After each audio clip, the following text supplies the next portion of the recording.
Hi guys! Welcome back to Donaro sa vlog. So, for today's video guys, gagawa tayo ng for dessert. So, French dessert. So, yung ating gagawin is a pie, first pie. So, ganito yung ating gawin at ipapakita ko sa inyo kung ano yung ating procedure at paano gagawin yung ating mixture for today. So, what's up guys? At keep tuned sa panonood ng ating video. So, mag-start na po tayo. So, ganito guys, mayroon tayong 2 eggs na imimix natin ngayon sa ating dough.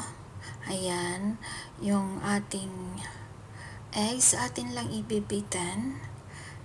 Tsaka lagay natin yung half cup ng ating white sugar.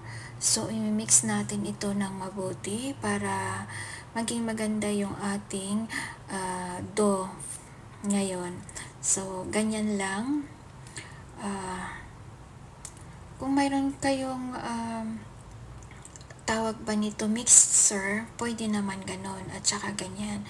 So, mayroon 2 cups flour. Ito yung ating flour, 2 cups. Yan, 2 cups sa ating flour. Yan. So, ganyanin natin guys para mawala yung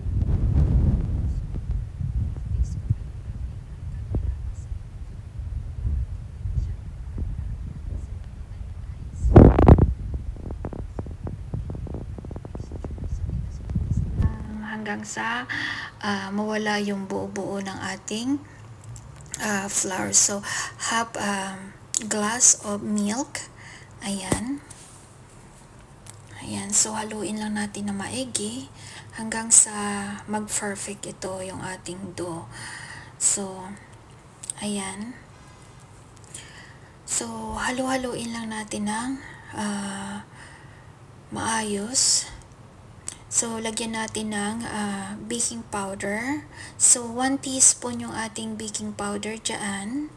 1 teaspoon. Ayan. So, lagyan natin siya ng vanilla extract. 1 teaspoon. Vanilla extract. So, haluin natin ng maigi. Ayan. So, halo-halo lang guys. Hanggang sa maging perfect siya, no? So, at magtiyaga tayo sa ganyan. Kung mayroon naman kayong mixer, pwede naman. So, ako kasi, ganyan ako comfortable, kumbaga, kasi mahalo ko naman ng maayos. So, ganun guys, yung ating dough, ganyan. So, ito na naman, mayroon tayong 4 na pears. Ayan, yung ating dough, isit aside muna natin yun at mag-slice tayo ng pears, balatan natin ito. Ganyan lang guys yung pears natin, ganyan ang mga sizes. So, parang medium size lang yan, 4 yan. So, hindi ko na dito na ipakita yung peach kasi mayroon akong hinalo na 2 peach dito. Kasi nga pa, itong pears kasi ganito, sobrang tamis niya. Matamis niya. So, kailangan natin sa ating pie medyo may maasim-asim konti. So, ayan. Binalatan natin at i-slice natin ito ng pahaba.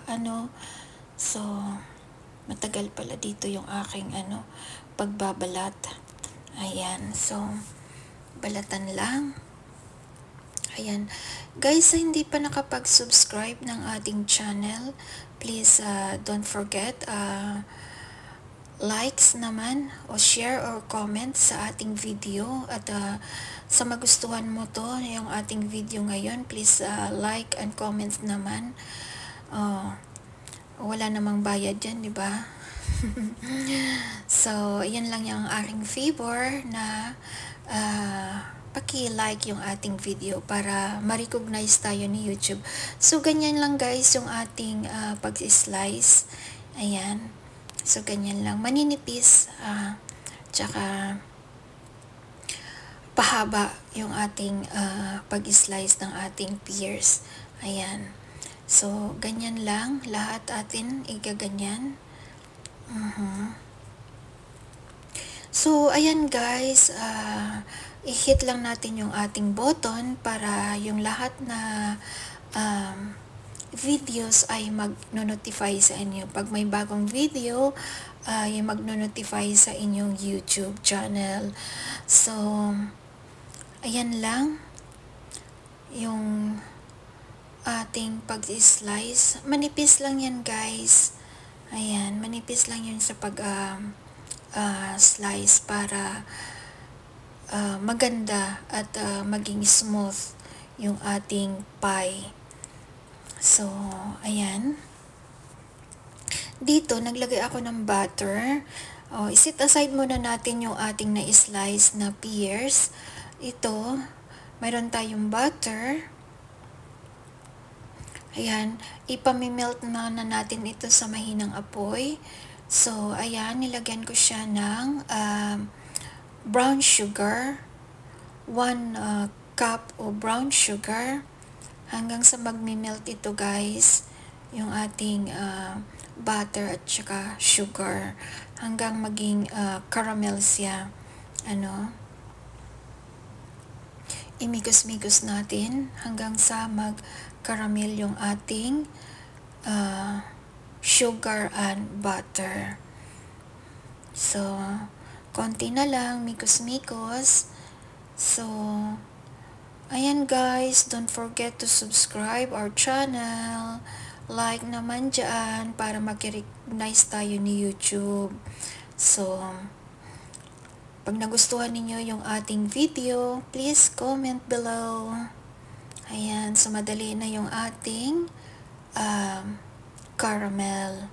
So, sa mahinang apoy lang yan guys para hindi masusunog yung ating caramel. Kasi pag masunog, mag-iba na yung ating taste. May iba na yung taste ng ating caramel. So, ayan. Patuloy lang natin sa mimix. Ayan. Kasi pag hinayaan natin yan, didikit at masusunog yung ating caramel. So, constantly na igagano natin hanggang sa matutunaw ito. Ayan. So, ayan, mikos-mikos lang. Ayan. So, dito yung ating dough na set aside na natin at yung ating pears. At hindi ko na pinakita yung pag-slice ko ng dalawang peach kasi mas masarap pag may halong peach ito. Actually, mayroon akong video na peach pie. Ayan. Kung gusto niyo na tingnan at panoorin, mayroon sa ating latest video. So, ganito, dito yung ating baking tray, nilagyan ko siya ng baking sheet na ganon. At ibubuhos natin dito yung ating caramel. So, ayan, after caramel, lagay natin ito yung ating na-slice. Ayan yung peach at saka pears natin at nilagay ko na rin yung dough. So, ayan na guys.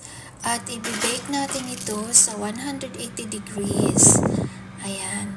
In 45 to 50 minutes. Ito yun yung ating resulta. Ayan guys. So, napakasarap ito. Hayaan lang natin ito mag-cool down. At pagkatapos, isa-slice na natin ito. So, ganito yan yung resulta guys. Ayan, ready to serve.